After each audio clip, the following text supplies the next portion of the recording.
Well, it's 2 days after the election, and yesterday I had a really hard time trying to pinpoint why I don't think I've ever felt more heartbroken and hopeless as I do now. There have been a lot of times in my life when I've been disappointed, when I've been depressed, when I've been angry, but I have never felt these things to the depth that I felt yesterday. But I gave it some thought, and I think I figured it out. The reason I'm so heartbroken, destroyed, and absolutely disgusted with the results of this election is that it invalidates everything I have ever been taught about how I should live my life and everything I've tried to teach my kids. So it's an absolute betrayal to realize at 57 years of age that when it comes really down to it, over half of this country really doesn't value the notions of being kind, being generous, loving your neighbor, being accepting, having empathy, showing understanding, being truthful, being ethical in business, being sensible and level-headed, not being a bully, not being selfish, and not being a total asshole. And because I've been taught these things my entire life, it's really easy for me to see that Donald Trump is a vile and despicable human being. He exhibits everything that I have been taught to set my sights against in order to be a good functioning member of society.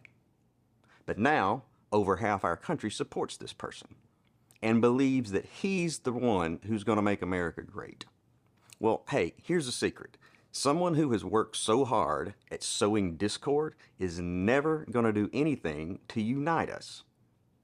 That's his big lie, because he doesn't benefit from Americans coming together. He and all the Tucker Carlsons and Alex Jones out there, they profit from the rage that they're able to manufacture. So don't tell me it's okay if we disagree, as if this is akin to our individual preferences for wine or toilet paper.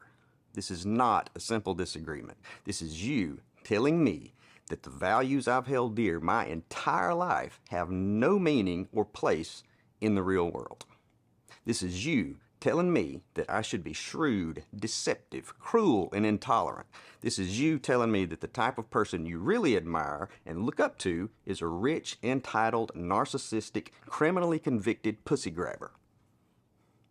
And if you're one of those guys out there that likes Trump because, well, he says what's on his mind, he tells it like he sees it, he doesn't have a filter. Yeah, sometimes you need a filter. There was a time, not that long ago, when being an asshole wasn't cool.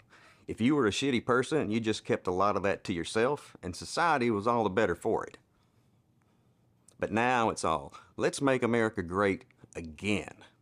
And what I'd like to know is, what specific time in American history are you talking about? What year exactly? Because for a lot of folks, this right now, this current time in American history is the greatest. And you know that.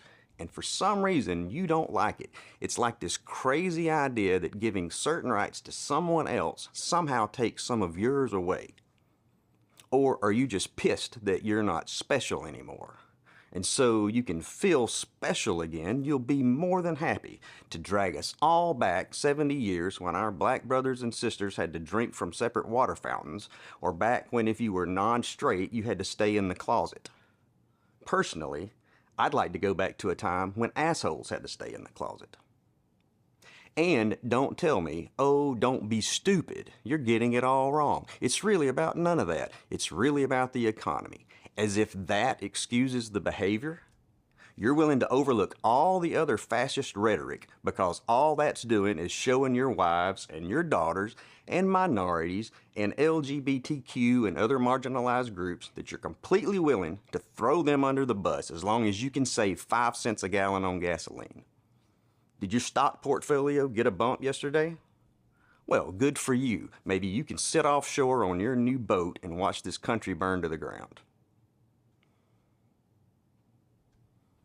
The reality is that as a country, we have the opportunity to take the high road, to stand for something higher than our basest instincts, to stand for equality and fairness, to stand for the overall good of everyone, but over half of y'all kept us from taking it.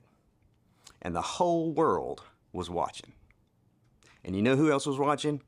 Your non-white friends, your non-straight friends, your wives, your kids, your daughters.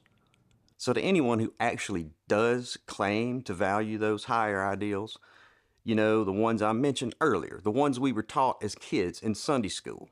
Yeah, Christians, remember Sunday school?